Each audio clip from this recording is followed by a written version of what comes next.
வசந்தம் தொலைக்காட்சி நேயர்கள் அனைவருக்கும் இனிய காலை வந்தனங்கள். சப்பே புத்தா பயப்பத்தா பச்சே காணஞ்சயம் பலங் அரஹந்தானந்த ஜீஜேன ரக்கம்பந்தாமி சப்பது.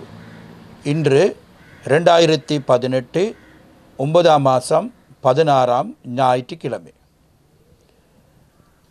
வசந்தம் தொலைக்காட்சி இனிய காலை வேளையிலே நீங்கள் ஆராதனை நிகழ்ச்சியோடு இருந்திருக்கிறீர்கள்.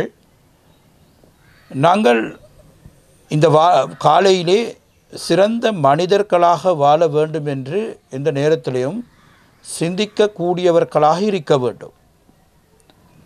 ஒரு சிறந்த மனிதர் என்பது யாருக்குமே தொந்தரவு பண்ணாமல் அவங்களோட கடமை அவங்களோட வேலைகளை மிகவும் இலகுவாகவும் மிக சிறந்த முறையிலும் செய்யக்கூடியவர்கள்தான் சிறந்த மனிதர்கள். இந்த நேரத்திலையும் நாங்கள் சிறந்த மனிதர்களாக வாழ வேண்டும் என்று சிந்திக்க வேண்டும். நாங்கள் எமது வாழ்க்கையிலே மிக நன்மைகளை கிடைக்கக்கூடிய மனப்பாங்கை உருவாக்கப்பட வேண்டும். சிலர்கள் தமது வாழ்க்கை இன்னும் கஷ்டத்தோடு இருந்து இழந்து போகக்கூடிய சந்தர்ப்பங்களுக்கு முகம் கொடுக்க வேண்டியவும் இந்த வாழ்க்கை அமையக்கூடிய வாய்ப்பு இருக்கின்றது. அந்த வாய்ப்பை நாங்கள் மிகவும் சிறந்த முறையிலே பெற்றுக்கொள்வதற்கு எந்த நேரத்திலையும் சிந்திக்க வேண்டும். அப்படி சிந்தித்துத்தான் வாழ வேண்டும்.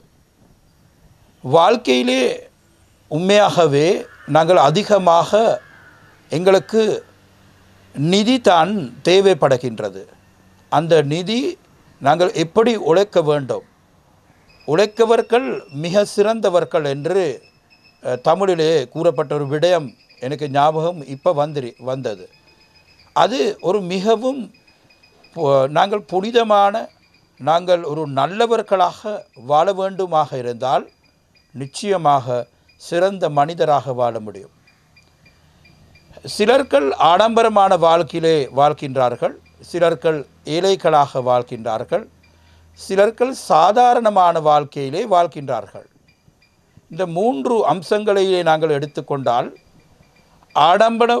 ஆடம்பரமான வாழ்க்கையிலே வாழ்கின்றவர்களுக்கு இந்த நேரத்திலையும் கவலை, அதே போன்று கோபம், அதே போன்று ஏனைய ஒரு மனசிலே நிம்மதி இல்லாமல் இருந்தவர்களும் இருக்கின்றார்கள். ஆடம்பரமான வாழ்க்கையில் இருந்த போதிலும் அவங்களுக்கு ஒரு கவலை, அவங்களுக்கு ஒரு துக்கம், அதே போன்று அவங்களுக்கு நிம்மதி இல்லாமல் அந்த சிறந்த ஆடம்பரமான வாழ்க்கையிலே வாழ்ந்து வருகின்றார்கள். ஆனால் நாங்கள் எந்த நேரத்திலையும் சாதாரண மனிதர்களாக சாதாரண ஒரு வாழ்க்கை அமையக்கூடியவர்களாக நாங்கள் ஊக்கப்படுத்த வேண்டும், பயன்படுத்த வேண்டும். அப்படி பயன்படுத்தினால்தான் அவங்களுக்கு ஒரு சிறந்த மனிதர்களாக வாழ முடியும். அது சிலர்கள் தமது வாழ்க்கை மிகவும் கஷ்டத்தோடு உழைத்து தவறான செயற்பாடுகளை செய்து வருகின்றவர்களும் இந்த வாழ்க்கையிலே இருக்கின்றார்கள். அது அப்படியான செயற்பாடுகளை செய்கின்ற பொழுதோ அவங்கள உழைக்கப்படுகின்ற நிதி ஒரு பிரயோசனம் இல்லாத ஒரு வாழ்க்கையாக, பிரயோசனம் இல்லாத ஒரு சூழ்நிலைக்கு தள்ளப்படுவார்கள். அது நிச்சயமாக நீங்கள் சிந்திக்க வேண்டும்.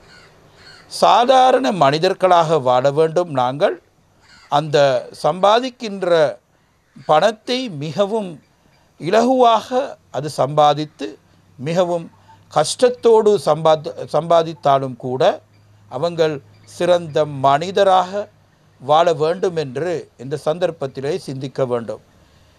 இந்த அழகான காலை வேளையிலே நீங்கள் செய்கின்ற நல்ல காரியங்களை மிகவும் அக்கறையோடு செய்வதற்கு எமது புத்த பகவானின் ஆசீர்வாதத்தை உங்கள் அனைவருக்கும் கிடைக்க வேண்டும் என்று கூறி இன்றைய நாள் உங்கள் அனைவருக்கும் நல்ல நாளாக அமைய வேண்டும் என பிரார்த்தனை தெரிவித்து கொண்டு நீங்கள் மிகவும் அமைதியாக சிறந்த மனிதராக வாழ வேண்டும் என்று கூறி உங்களிடமிருந்து விடைபெறுகின்றேன்.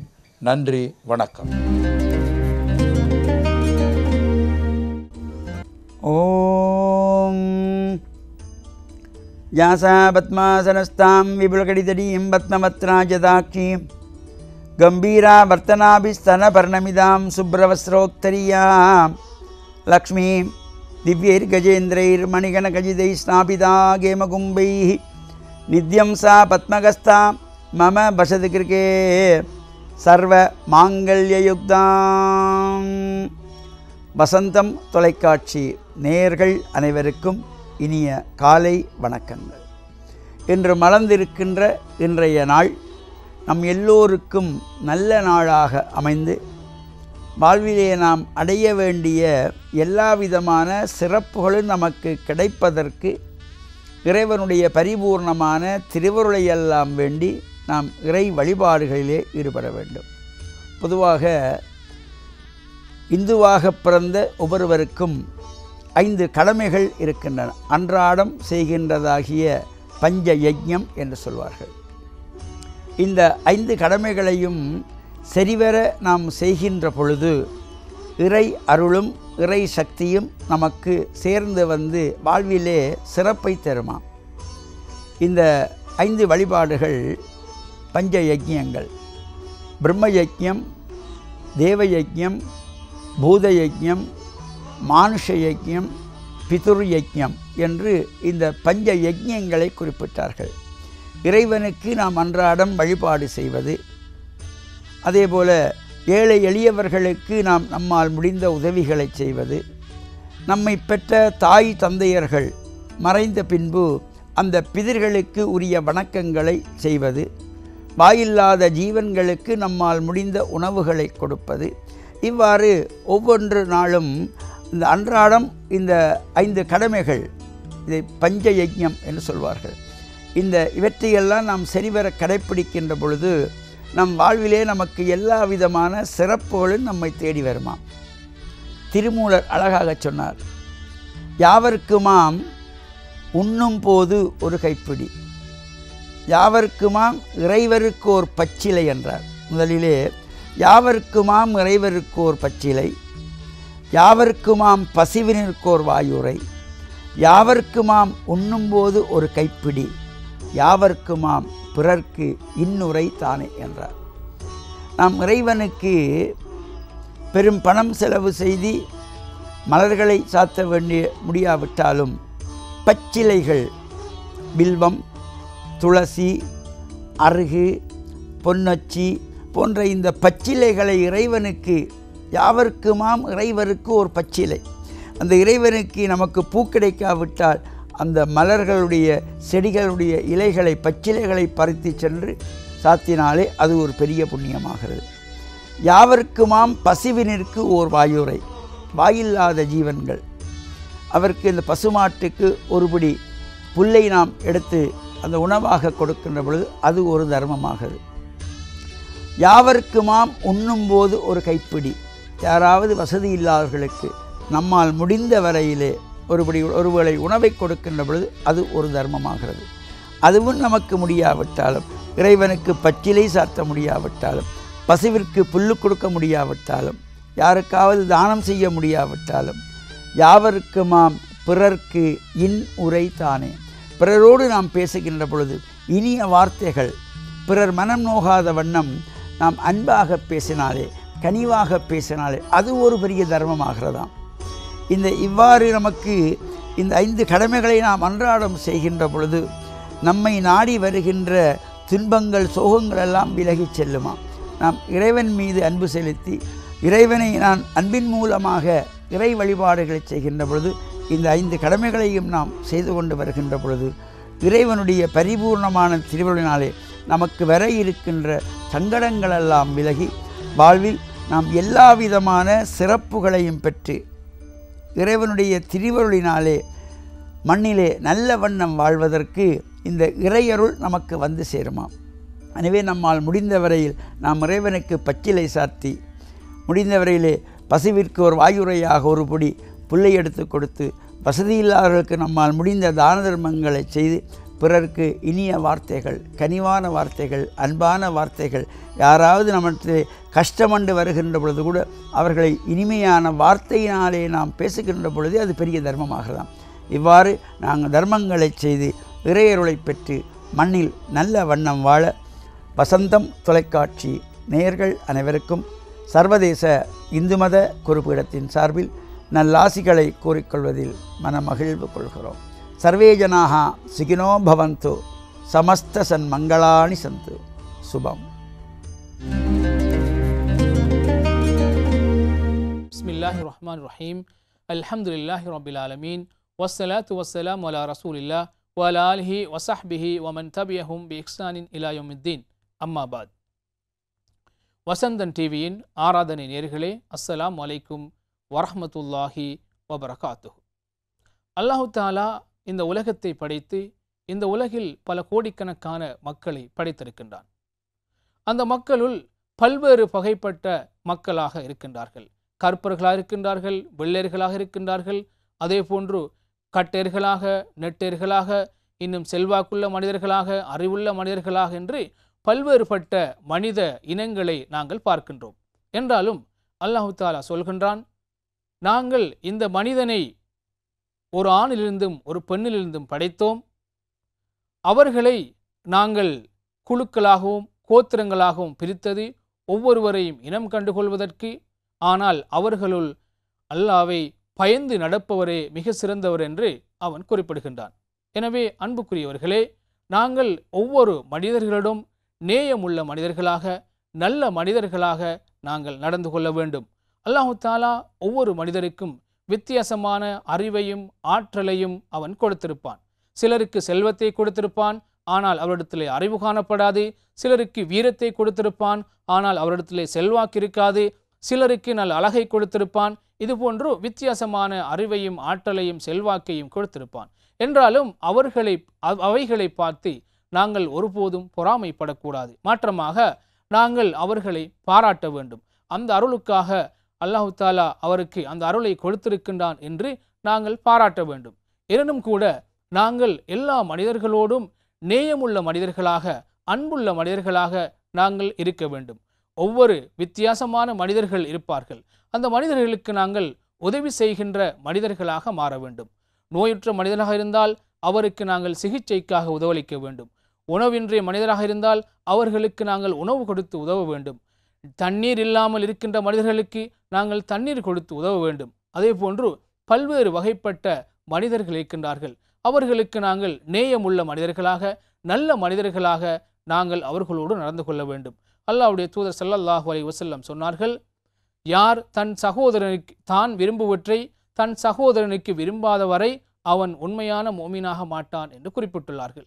எனவே நாங்கள் விரும்புகின்ற விடயங்களை எங்கள் சகோதரர்களுக்கு நாங்கள் பகிர்ந்தளிக்க வேண்டும். மேலும் நாங்கள் ஒவ்வொரு மனிதரிடம் மிக சிறந்த முறையில் நாங்கள் கதைக்க வேண்டும். சிறந்த முறையில் அவர்களை வரவேற்க வேண்டும். அவர்களோடு நல்ல முறையில் நடந்து கொள்ள வேண்டும் என்று இஸ்லாம் கூறுகின்றது. அல்லாஹ்வுடைய தூதர் ஸல்லல்லாஹு அலைஹி வஸல்லம் சொன்னார்கள், தபஸ்ஸுமுக ஃபீ வஜ்ஹி அஹீக லக ஸதகா. உங்களுடைய சகோதரனை பார்த்து புன்னகைப்பதும் கூட தர்மமாகும் என்று குறிப்பிட்டுள்ளார்கள். எனவே நாங்கள் எங்களுடைய சகோதரர்களோடு, எல்லா மனிதர்களோடும் சிறந்த முறையில் நாங்கள் நடந்து கொள்ள வேண்டும். அவர்களுக்கு உதவி செய்ய வேண்டும். அவர்களுக்கு ஒத்தாசையாக இருக்க வேண்டும். ஒரு நபிகள் நாயகம் ஸல்லல்லாஹு அலைஹி வஸல்லம் அவருடைய தோழர் அபூபக்கர் ரலியல்லாஹு அன்ஹு அவர்களுடைய ஒரு சிறிய சம்பவத்தை குறிப்பிடுகின்றேன். ஒருமுறை ஒரு மூதாட்டி பேசிக்கொள்கின்றார். அபூபக்கர் ரலியல்லாஹு அன்ஹு அவர்கள் கலீஃபாவாக மாறுகின்றார். அந்த நேரத்தில் அவர் சொல்கின்றார், நேரத்தோடு இந்த மனிதர் எனக்கு இவ்வளவு உதவி செய்தால், ஆனால் இப்பொழுது இவர் நாட்டின் தலைவராக மாறுகின்றார். இனிமேல் இந்த உதவி எனக்கு கிடைக்காதோ என்று அவர் அங்கலாய்க்கின்றார். அந்த சப்தம் அபூபக்கர் ரலியல்லாஹு அன்ஹு அவர்களுக்கு கேட்டவுடனே அவர் போய் சொல்கின்றார் அந்த மூதாட்டியிடம், மூதாட்டியே, நான் ஒருபோதும் அதை நான் நிறுத்த மாட்டேன். உங்களுக்கு செய்கின்ற எல்லா விடயங்களையும், எல்லா சேவைகளையும், எல்லா உதவிகளையும் நான் தொடர்ந்து செய்து வருவேன் என்று அந்த நாட்டின் தலைவராக போகின்ற அபூபக்கர் ரலியல்லாஹு அன்ஹு குறிப்பிட்டுள்ளார்கள். எனவே அன்புக்குரிய நேயர்களே, நாங்கள் இந்த உலகத்தில் எப்படிப்பட்ட மனிதர்களாக இருந்தாலும் நாங்கள் அவர்களுக்கு உதவி செய்து ஒத்தாசை நெகிழ்ந்து அந்த சிறந்த ஒரு மனித சமூகத்தோடு ஒன்றிணைந்து நாங்கள் வாழ்வதற்கு முயற்சிப்போமாக. வஸ்ஸலாமு அலைக்கும் வரஹ்மத்துல்லாஹி வபரகாத்துஹு. கிறிஸ்துக்குள் பிரியமானவர்களே, புதியதொரு நாளுக்குள்ளாக வந்திருக்கிறோம். இந்த நாளிலும் கூட ஆண்டவர் உங்கள் ஒவ்வொருவரையும் நிறைவாக ஆசீர்வதிப்பாராக. இன்று செப்டம்பர் மாதம் 16ஆம் தேதி. எனக்கு அருமையானவர்களே, நாங்கள் பொது காலம் 24வது ஞாயிற்றுக்கிழமையில் கால் பதிக்கின்றோம். இன்றைய நாளிலே ஆண்டவர் எங்களுடைய உறவுகள், எங்களுடைய வாழ்க்கை அனைத்தும் ஆண்டவருக்கு எங்களை வழிநடத்தக்கூடியதாக இருக்க வேண்டும். அப்படி அந்த உறவுகள் வழிநடத்தவில்லை என்று சொன்னால், எனக்கு அருமையானவர்களே, அது யாராக இருந்தாலும் நாங்கள் அவர்களுக்கு முகத்துக்கு எதிராக நீ ஆண்டவருக்கு எதிரானதை சிந்திக்கின்றாய் என்று சொல்லக்கூடியதாக இருக்க வேண்டும். இந்த காலகட்டத்திலே நிறைய பெற்றோர்களாக இருக்கட்டும், பிள்ளைகளுக்கு எதையாவது சொல்வதற்கு பயம். ஏனென்றால் அவர்கள் சொல்கின்ற காரியம், நான் சொன்னால் முகத்தை தூக்கி கொள்வான், அவர் சாப்பிட மாட்டான், அவள் சாப்பிட மாட்டாள், அல்லது மூட் அவுட் ஆகி பிரச்சனையை கொடுப்பாள் என்று நாங்கள் சொல்ல பயப்படுகின்றோம். எனக்கு அருமையானவர்களே, இதே போல் தான் எங்களுடைய உறவுகளுக்கும் ஏதாவது ஒரு உறவு பாவத்தில் விழச் செய்கின்றது என்றால் நாங்கள் நேரடியாக சொல்ல வேண்டும், நீ என்னை பாவத்தில் விழச் செய்கின்றாய் என்று. இதை ஆண்டவர் இன்றைய நாளில் தெளிவாக எங்களுக்கு காட்டுகின்றார். எனக்கு அருமையானவர்களே, பாருங்கள், பேதுரு ஆண்டவரோடு கூட இருந்து நல்ல பெயரை நிறைய தரம் எடுத்தவர். இந்த வார்த்தைக்கு முதலாக நீயே மெசியா, நாங்கள் யாரிடம் செல்வோம், நீரே எங்கள் எல்லாம் என்று சொன்ன பொழுது, பேதுருவே நீ மிகவும் ஆசீர்வதிக்கப்பட்டவன் என்று ஆண்டவரால் புகழப்பட்ட இதே பேதுரு இன்றைய நற்செய்தியில் சாத்தான் என்ற பெயர் எடுக்கின்றார். அதாவது ஆண்டவர் அவருடைய வழியை விளங்கப்படுத்துகின்ற பொழுது, சொல்லுகின்ற பொழுது, இவர் என்ன சொல்கின்றார் என்றால், அப்படியெல்லாம் ஆகக்கூடாது, நீ சிலுவையில் அறையப்படக்கூடாது, இந்த மாதிரியான பாதையில் போகக்கூடாது என்று சொல்லும் பொழுது ஆண்டவர் திரும்பி சொல்கின்றார், அப்பாலே போ சாத்தானே.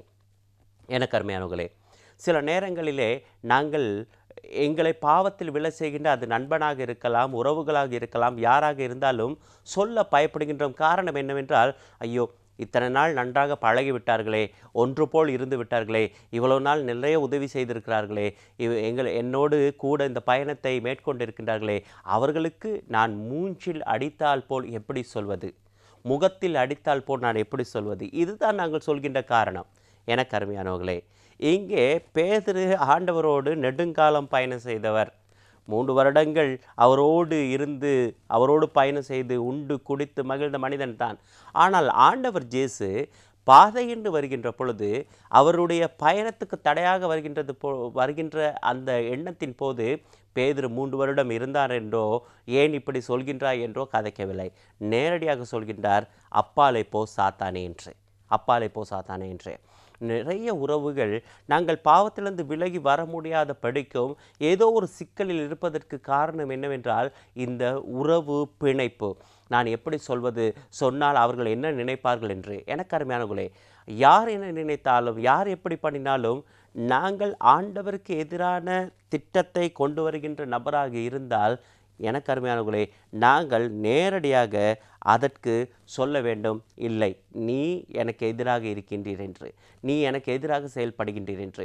ஆகவே இந்த வாரத்தின் தொடக்கத்திலேயே நாங்கள் இதை பற்றி வெகுவாக சிந்திப்போம். இப்படிப்பட்டவர்களை நேரடியாக நாங்கள் சொல்லி மனம் திருப்ப முடிந்தால் மனம் திருப்பவும், அல்லது விலகி போக வேண்டிய நிலை ஏற்பட்டால் விலகி போகவும் தயாராக இருந்து ஒப்புக் கொடுப்போம். இதற்காக இன்றைய நாளில் நாங்கள் தொடர்ந்து ஜெபிப்போம். ஆண்டவர் தாமே இந்த நாளை மகிழ்ச்சியுள்ள நாளாக மாற்றி உங்கள் ஒவ்வொருவரையும் நிறைவாக ஆசீர்வதிப்பாராக. ஆமேன்.